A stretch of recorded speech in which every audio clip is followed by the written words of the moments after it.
Hey, everybody. Brandon Lewis here with the TennCon Big 7. Those are the 7 big stories from the Tennessee Conservative News over the last week that conservatives should really care about and that the mainstream media nor the establishment want you to hear or know about. So, if you will tune in, we're going to get started right now at a breakneck clip because I have got to get this done in 30 minutes or less. Now, if you're listening to this on a podcast app, iTunes, Spotify, etc., do your friend Brandon a favor. Hit the pause button and give us a 5-star review right now. I will wait.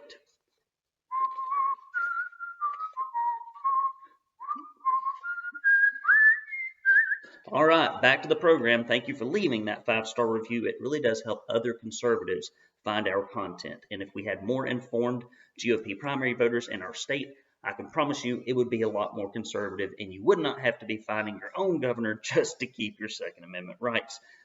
Let's move on to the story. Oh, before I do go to the big tech platforms where we are not censored, such as Twitter, Gab, Getter, Truth, Rumble, and MeWe. Okay, do go there, especially Twitter, and forward our stuff.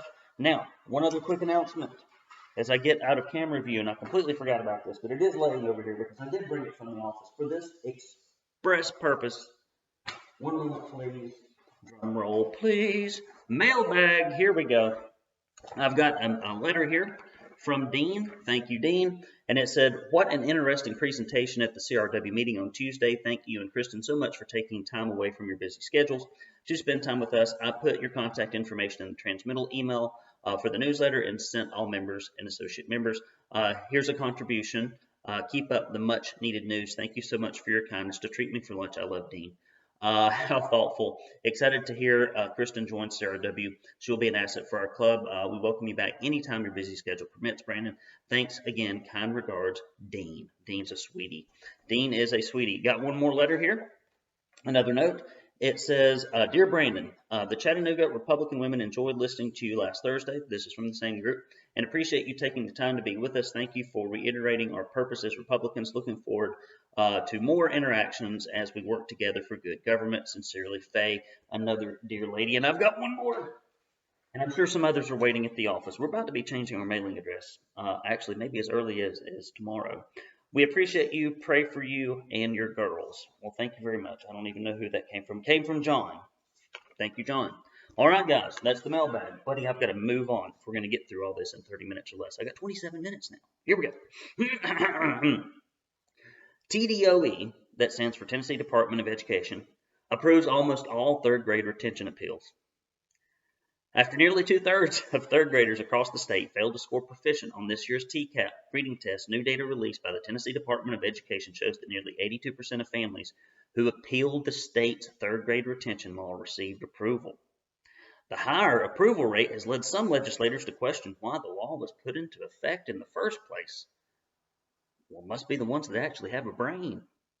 According to TDOE, a successful appeal could be granted if a student scored at or above the 40th percentile on a universal reading screener, or if they had an extenuating or catastrophic circumstance leading up to the state testing date. So here's what we did in Tennessee. We passed a third grade retention law. Why? Because third graders in government education in Tennessee were not reading anywhere near grade level. And we know from study after study that if you don't get reading taken care of, if you don't get proficient at that by third grade, it leads to terrible academic consequences on down the road. And so doing the thing that schools used to do, they were trying to hold teachers and students accountable for academic achievement.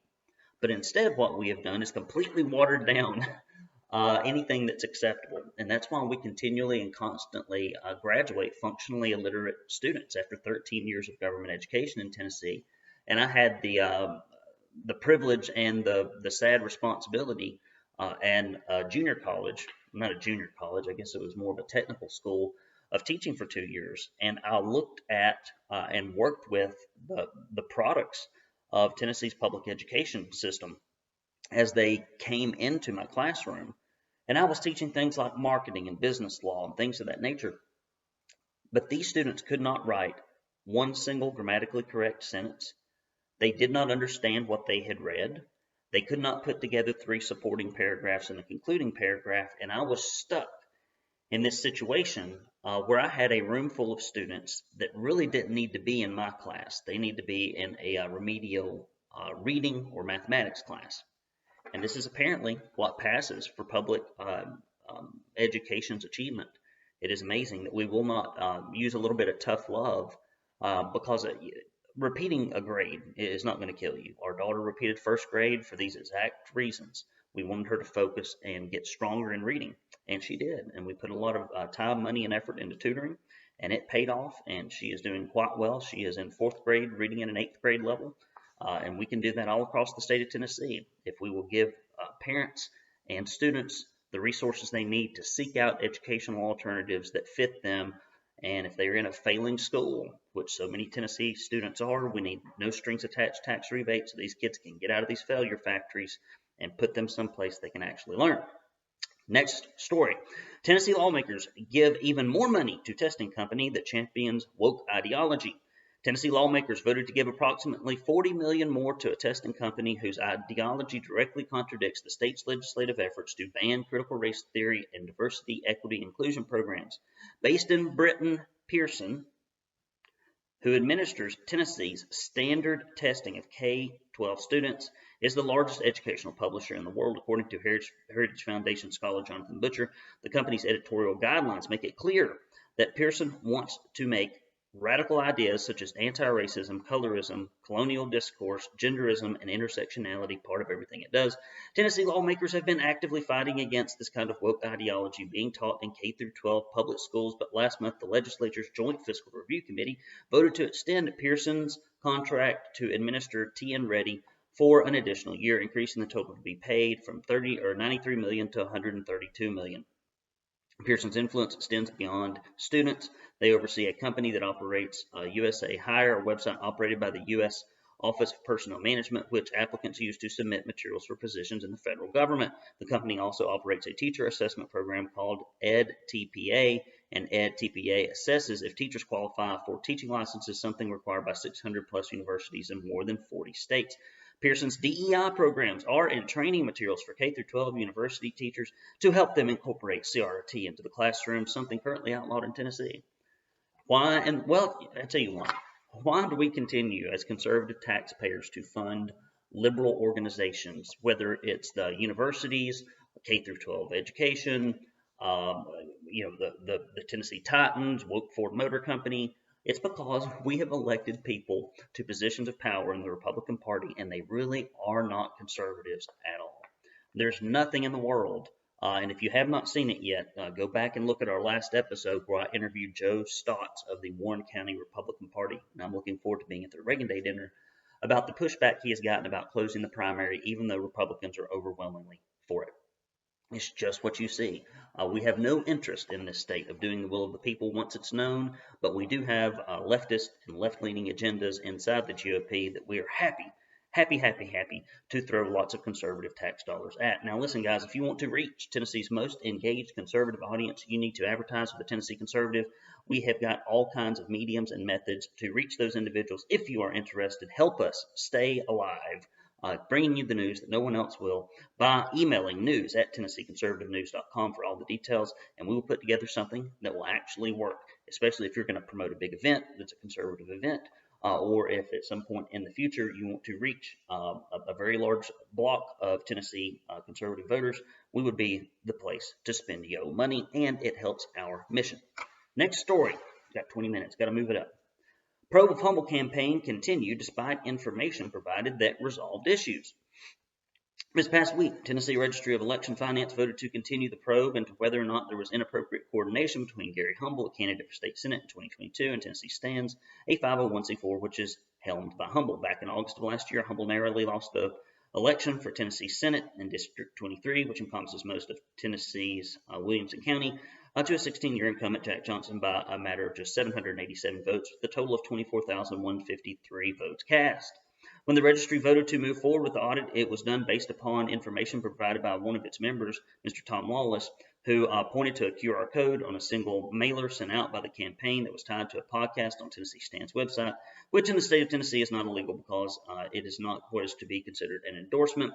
Also mentioned during the first meeting when they called for the audit was Lawless's considered suspicious timing of events hosted by Humble's campaign in Tennessee Stands. Based on that alone, Mr. Lawless was able to convince the rest of the registry that there needed to be a full-scale audit of Mr. Humble's campaign in order to collect a broad swath of campaign-related documents and materials turned over to the registry's auditor to examine. No sworn complaint, just let's go hunt for stuff.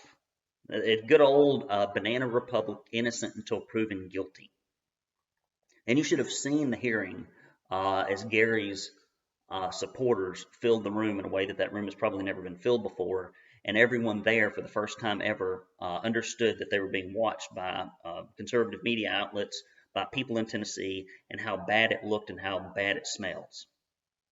It just smells to high heavens. It looks like a witch hunt that is initiated by the powerful who have put these people in place, instead of looking at the connections between all the PACs that swarmed in from other members, such as Randy McNally's PAC, and everybody working in concert to support Jack Johnson, and in fact sending out things that were untrue and misleading. If you want to look at something, I think I'd be looking there. Because the majority of the investigation is predicated on one single mailer sent out by the campaign. Humble, through his attorney, rejected the request for such an extensive examination of all campaign documents. In this past week, the hearing, the group agreed to provide everything related to the mailer in question. Mr. Humble has already provided all of the financial statements that prove the mailer was provided by his campaign alone and not Tennessee Stands. The registry narrowed the scope to the documents from January through September 2022. Mr. Humble and his attorney agreed to submit these documents, and the matter was tabled until October. It's funny, in this state, we will not investigate actual plain corruption by those in power. But when those seek to tell the truth about those in power, we got all the time in the world to investigate. Next story, opposition to Tennessee red flag law special session grows. Opposition to a Tennessee special session where red flag gun legislation is set to be considered has continued. The Tennessee Faith and Freedom Coalition and country music artist John Rich both objected to the legislation on the 21st. Rich wrote, the Tennessee governor is trying to strong-arm Republicans to vote for a rebranded red flag law in our state. Can you believe it? Just another rhino in sheep's clothing. This attempt at disarming Tennessee's will fail, I promise you. Meanwhile, Democrat Senator Heidi Campbell and Democrat Rep. Antonio Parkinson's met with Lee recently over gun legislation. I'm sure those are all three peas in a pod. Campbell has said that she will propose bills to expand background checks, limit magazine capacity to 10 rounds or less, ban assault weapons and bump stocks, enforce gun in Trump's laws, so repeal permitless carry law and add a 72-hour firearm purchase waiting period, and create a reckless endangerment felony for failing to secure a firearm if a child younger than 13 age gains possession, among other proposals. Governor Lee's a rhino. If you didn't figure that out during COVID, hopefully you're starting to see the picture of a bloated government that he promised to shrink, but has grown, not combating illegal immigration in our state in any way, shape, or form, spending half of our state's money on a broken education system while not lobbying for improvements, and finally also saying that he would support term limits and then failing to do so. All of his campaign promises has really turned into a pack of lies. Guys, if you want us to continue to send to you this type of information, especially during the summer doldrums when people aren't really paying attention, I need your contributions. Listen, we got to get off the bench. If you're one of the 95, 93% of people who listen to our podcast, consume our material, but you have not given, shame on you. We need you to get off of the couch, if for no other reason than to assuage your guilty conscience. And when you give any donation to the Tennessee Conservative News and you go hit that support button, we will send you this Don't California My Tennessee bumper sticker. We'll also send you this Stop Feeding the Rhinos bumper sticker. And if you give $50 or more, or a recurring donation of $10 or more, we will send you this Stop Feeding the Rhinos tumbler. Stop Feeding the Rhinos. Do not give this to a zookeeper and confuse them, but do take it up to Cordell Hull, perhaps, and hand it out. And we also send you this proud Tennessee conservative koozie. If they would only blanket the icebergs in this Tennessee conservative koozie, we would not have lost the 0 icebergs that we have lost rather since Al Gore was born. But he did invent the internet, and he will tell you that the catastrophe of climate change is coming. Good old pantheism, worshiping Gaia, the fake god of the earth. It's been around for a long time, yet people are still amazed that the cult draws participants. The reason they like it so much is because you can just paint it onto anything to control things. It's amazing. And we give lip service to it here in Tennessee as rhinos fund the Green New Deal, pushed by Ford Motor Company, as we funnel billions of dollars into their presently failing electronic car division. Sounds like a great idea. Williamson County School Boards vote to keep inappropriate books on school library shelves. Of course they do. Guys, I hope that y'all in Williamson County closed circuit transmission drive all these lunatics in your county out of town on election day. Board members voted 8-2 to keep 5 books that had been challenged. 2 no votes came from conservative board members Dan Cash and Donna Clements, who were endorsed by Williamson Families PAC. Earlier this year, a district committee recommended keeping the books in the school libraries. Members of the community and some board members feel the decision to keep them available to students violates the state's Age Appropriate Act. During Monday night's meeting, Clement said, "We took an oath of office to follow state law, and we have a state law that we have not really paid attention to, and I'm concerned we need to follow the state law." Concerned parent Tricia Lucente said, "Our taxpayer-funded public school libraries should not contain explicit, violent, or pornographic materials that offer no educational value. Removing a book from a school library or restricting access via a mature reading list is not book banning." A prior work session, Donna Clements, Dan Cash, Jay Galbraith, and Josh Brown all looked likely to vote against keeping the books, while Galbraith ended up voting to keep them. Brown abstained from the vote altogether, which is a coward's way out. It is always a coward's way out. When you see somebody who abstains from voting, that is a clear indication that they have more, they have far more political ambition than they have principles. You don't abstain from a vote like this, or a lot of them that happen up in the Capitol.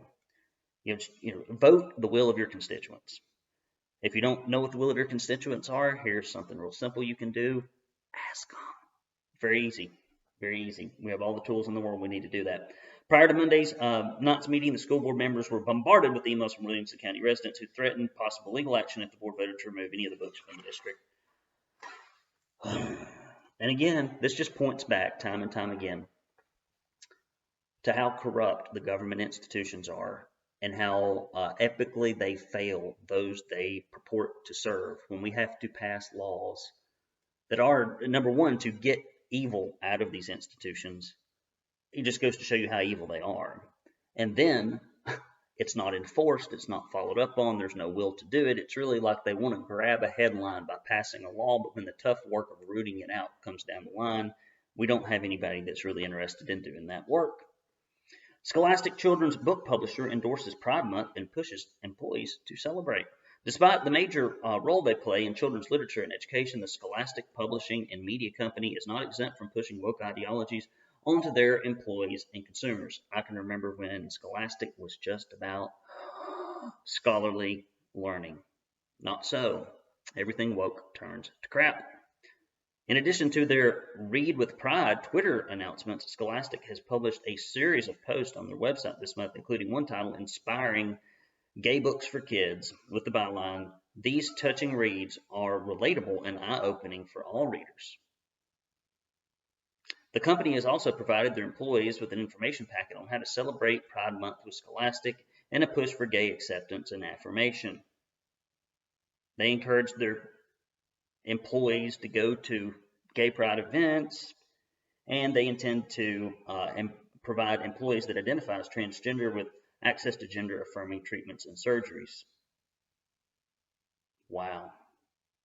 In Tennessee specifically, the Governor's Early Literacy Foundation announced the launch of a new K-3 book delivery program just 3 years ago. During its first years, the program set out to deliver 580,000 books to 58,000 K through third grade teachers statewide. The program continues to run in collaboration with Scholastic. Why do our rhino leaders continue to support these woke companies that want to indoctrinate our kids? You have to ask the question. And it's not like it's just this is some kind of isolated incident. We've already had one article on this. Basically, it's the people that we've elected. This year, the program is expected to deliver $1.2 million in books that 200,000 students, as well as librarians, teachers, and media specialists across the state, will receive. With Republicans like this, who needs Democrats? Chattanooga considers official partnership with Ukrainian City. All the woke things in Chattanooga. Chattanooga Mayor Tim Kelly has announced the formation of a resident-led work group meant to rally support for a Ukrainian city which reportedly survived a month of Russian occupation and is now attempted to rebuild. I tell you what Mayor Kelly needs to focus on. There is trash, there are bums, there is crime, there is shooting, and there are murders. And there are car break-ins and there are house break-ins all over the city of Chattanooga, which is quickly climbing in the ranks as one of the most unsafe cities in the United States of America. Instead of focusing on the Green New Deal and surveillance and aiding Ukraine, we might want to just clean up what's in our backyard with commonly held beliefs about quality of life in a city, safety, cleanliness, things of that nature. No.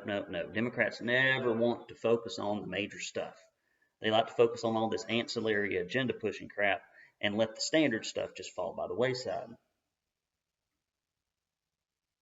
The city of Chattanooga currently maintains several sister city relationships with cities in China, Germany, Israel, Korea, Russia, and Japan. The drafted document covers the responsibility of both parties to establish mutual cooperation regarding urban development, environmental protection, technology, healthcare, job creation, tourism, sports, and establishing close contacts between young people and youth organizations, among other things. Councilman Darren Ledford said, I think we need to be extremely cautious entering into a relationship in a volatile region of the world. This tiptoes, in my mind, into foreign policy. And I agree, Mr. Ledford. That's what you get. That's to the government. It's like reporting on a slow motion train wreck, and it just happens every day. Every day. All right, guys. I got 7 minutes. We're going to wrap this up. I had a great time this weekend, and it feels like forever ago, visiting the Sumner County Constitutional Republicans. Those guys have elected 31 out of 41 candidates that they've put up, and they are changing the face of Sumner County. So much so that they got negative articles written about them by the AP, which, is about what you'd expect. I wonder if this microphone is on. We shall see. It appears to be off here. Hopefully the sound quality is good. And so it was a great visit. I took Sylvia down there, picked up a lot of subscribers, got some support, met some interesting people. It was a good time. I actually have an interview with Kurt that is going to be coming out, the leader of that organization, and that should be next week. So stay tuned for that. Maybe your club or organization can pick up some tips. So this weekend, what's going to go on? Oh my gosh, I got so much going on. Tomorrow's Friday. I'm going to go eat with some of my KA friends. I'm also going to have a staff breakfast. My administrative assistant / enrollment advisor, Jennifer Berger, is in town. So we're going to go hang out, me and her and John. And then this weekend, we're going to celebrate Father's Day, kind of a belated Father's Day and a birthday celebration with my father-in-law. I don't know what else I've got going on. I'm going to try to hit the gym. I've got to get a hold of these weeds. I got weeds, man. I live out in the woods. Weeds everywhere. I got to spray the trail.